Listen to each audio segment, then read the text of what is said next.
Tama bertanya lagi, lalu menurutmu apakah kamu cocok menjadi pelaut? Abraham menggelengkan kepalanya lagi, sejujurnya, saya orang teknologi komunikasi. Ya, Anda harus bertanya kepada saya bagaimana menemukan kapal barang, bagaimana menghindari rintangan, dan bagaimana berkomunikasi dengan darat melalui satelit. Saya dapat memberitahu Anda 1, 2, atau 3 cara, tapi Anda membuatku menjadi pelaut. Saya benar-benar bingung, saya bahkan punya sedikit ide tentang dasar-dasar sebuah kapal. Saya bahkan tidak tahu strukturnya, dan saya bahkan tidak tahu apakah saya akan mabuk laut setelah naik kapal.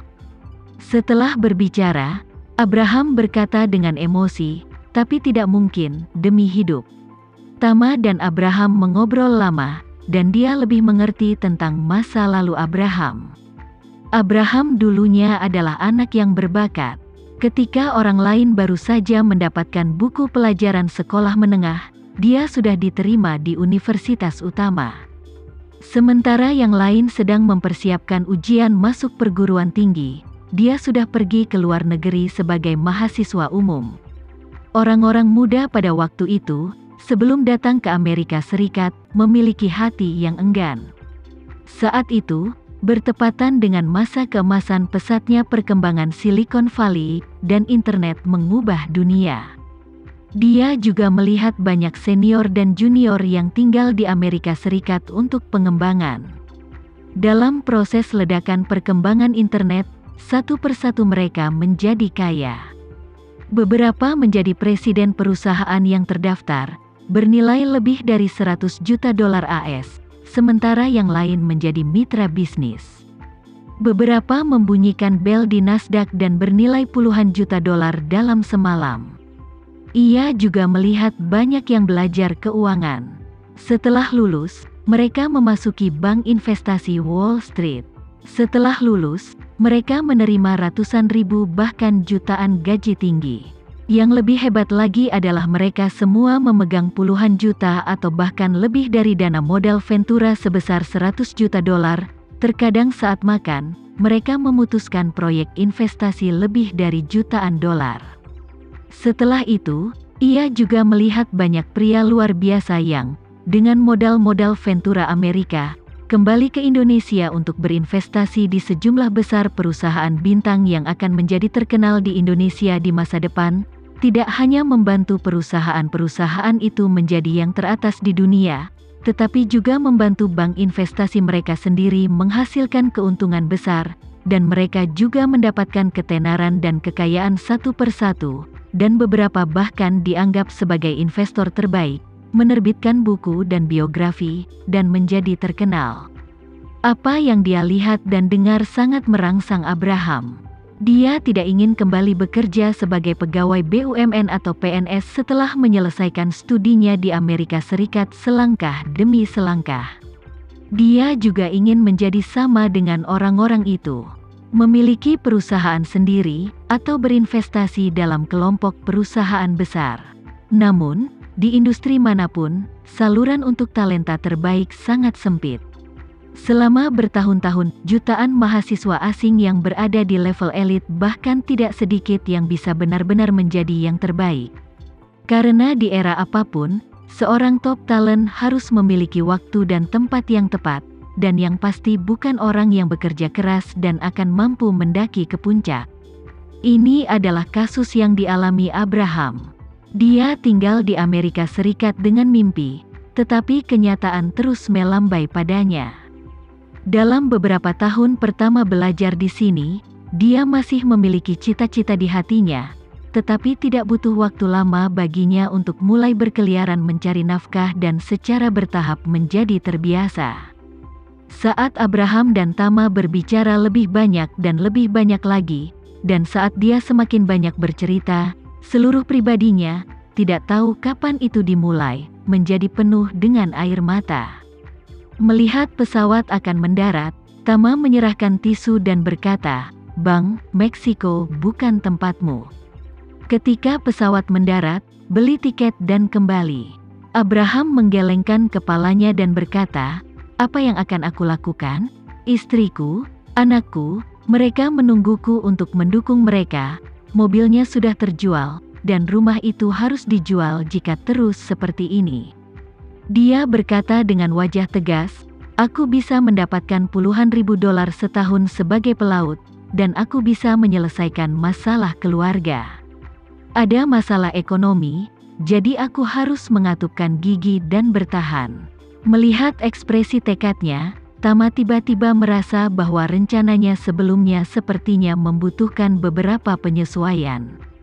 Dia awalnya berencana untuk membiarkan orang-orang dari front kataklismik mengambil Abraham sebelumnya, temukan tempat untuk menguncinya, dan biarkan dia bebas setelah dia menyelidiki semuanya, dan mencabut Elizabeth dan orang-orang di belakangnya.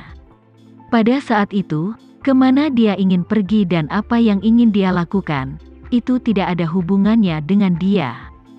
Bagaimanapun, dia mungkin telah menyelamatkan hidupnya, yang dapat dianggap sebagai berkah keberuntungannya.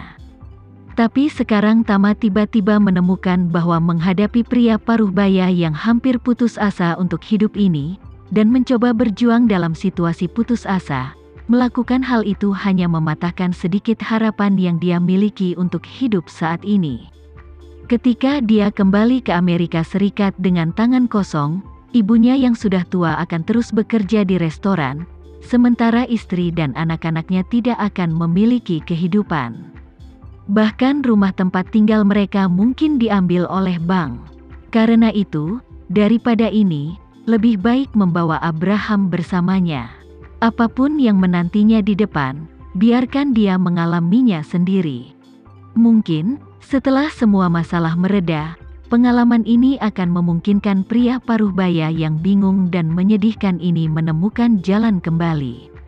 Tama, yang memutuskan untuk membawa Abraham bersamanya, segera memikirkan retorika berikutnya, dan dua kemungkinan rencana yang sesuai untuk dirinya sendiri. Dia berencana untuk memintanya bergabung dengannya sebagai pelaut terlebih dahulu. Jika Abraham tidak setuju, dia akan membiarkan orang-orang dari front kataklismik mengikutinya, sepanjang jalan setelah dia turun dari pesawat untuk menemukan sarang pihak lain. Jika Abraham setuju, maka dia akan melihat apakah kontak person Elizabeth setuju. Jika kontak person setuju, maka dia bisa mengikuti Abraham dengan lancar dan masuk ke zona lawan. Tetapi jika pihak lain tidak setuju, maka rencana pertama digunakan, dan Abraham digunakan sebagai umpan dan diikuti dengan tenang. Jadi dia berpura-pura berimprovisasi dan berkata kepada Abraham, "Bang, lagi pula, aku tidak ada hubungannya di sini, bisakah kau memperkenalkanku juga, dan aku bisa menjadi pelaut bersamamu?" Abraham juga merasa bahwa pria ini tidak ada hubungannya.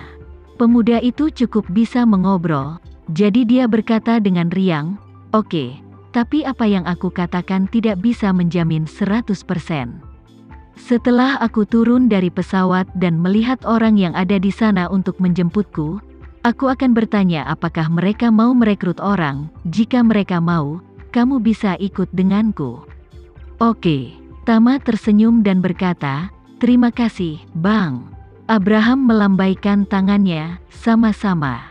Tak lama kemudian, pesawat mendarat dengan mulus. Selama fase taksi, Tama membatalkan mode penerbangan ponsel dan mengirimi Yoshua pesan hanya dengan kata-kata ini, "Rencananya telah berubah, saya akan memainkannya."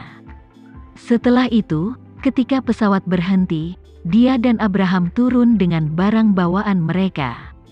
Saat mengantri untuk pergi ke bea cukai, Tama bertanya pada Abraham, "Bang, akankah seseorang datang menjemputmu nanti, atau kamu harus pergi sendiri?" "Seseorang akan menjemputku," Abraham berkata. "Teman ibuku memberitahuku sebelumnya.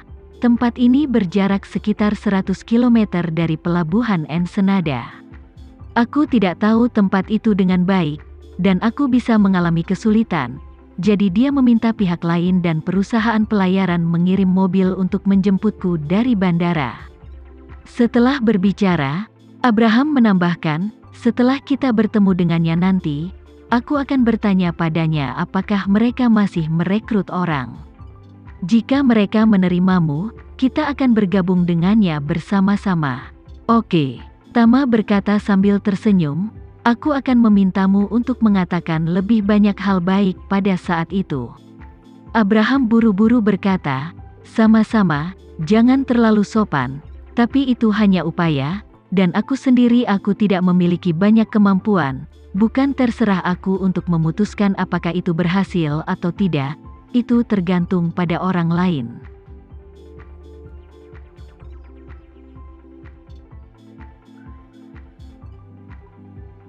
Sekian dulu ya video kali ini, kita lanjutkan lagi videonya di lain waktu. Oh iya, bagaimana menurut kalian? Semoga bisa sedikit menghibur kalian semua. Untuk teman-teman yang baru nonton jangan lupa subscribe ya hehehe. Dan kalau teman-teman ada yang ingin gabung langganan bisa langsung gabung saja untuk dapat fitur yang menarik dan sedikit membantu Mimin. Terima kasih banyak sudah menonton, sampai jumpa lagi, bye bye bye.